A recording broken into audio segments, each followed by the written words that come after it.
মিতালি পার্কিন্সের একটা উপন্যাস আছে নাম রিক্সা গার্ল। উনি এটা আমেরিকার ইয়াং অ্যাডাল্ট উপন্যাস। উনি আসলে আমেরিকার কিশোর কিশোরীদের জন্য উপন্যাস লেখে। আমেরিকার একজন প্রযোজক নাম রিক জে অ্যাডামস, উনি সামহাও বাংলাদেশে একবার এসেছিল। এই রিক্সা গার্ল উপন্যাসটা তার কাছে পড়ে তার খুব ভালো লাগছিল এবং সে এরকম একটা ছবি বানাতে চাইছে। তো বিভিন্ন পরিচালকদের সাথে উনি কথা বলে। এরপরে একটা সময় আমাকে যখন সাথে আছে এবং আমাকে যখন বলে যে আমার সাথে করতে চায়, আমি মোটামুটি রাজি হই। তারপরে তার কয়েকদিন পরেই উনি আমাকে বলে যে তারা আমার সাথে ছবিটা বানাতে চায়। তোর দরকার আরো ভালো হিরো। তো চিত্রনাট্যকার হিসেবে ওনারা প্রথমে আমেরিকান একজন চিত্রনাট্যকার, আমেরিকান বাংলাদেশি চিত্রনাট্যকার দিয়ে চিত্রনাট্য লেখে, যেটা আমার খুব একটা পছন্দ হয় না। আমি বলি যে এইটা দিয়ে হবে না। এই গল্পটা যেটা ছিল আমরা দেখলাম যে এই গল্পটা উপন্যাসে যেভাবে আছে সেভাবে করলে হবে না। এটাকে আমরা আমাদের মতো করে এই দেশের রেসপেক্টে আমি যেভাবে গল্প বলতে চাই এরকম একটা গল্পের আকারে এটা আমরা সাজাই। তোর ছবি আঁকাটা ছাড়িস না, চিন্তা করেন না আপা।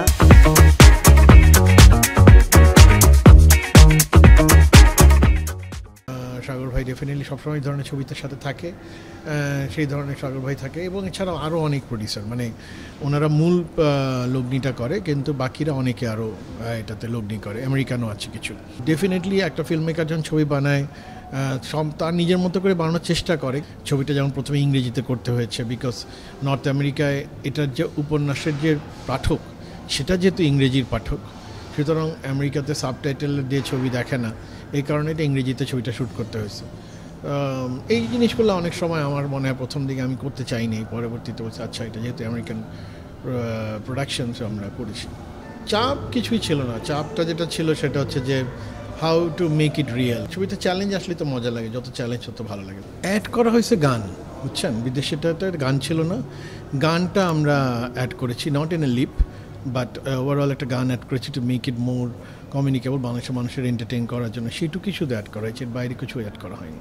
আমরা 200 টাকা দিবার চাইছিলেন, এটা তো একবারেই অবিচার। এমন একটা ক্যারেক্টার খুঁজতেছিলাম যিনি ইংরেজিতে কথা বলতে পারে এবং ছবি আঁকতে পারে এবং ব্রিলিয়ান্ট অ্যাক্ট্রেস। এবং নবেরার অ্যাক্টিং ওয়াজ সো গুড।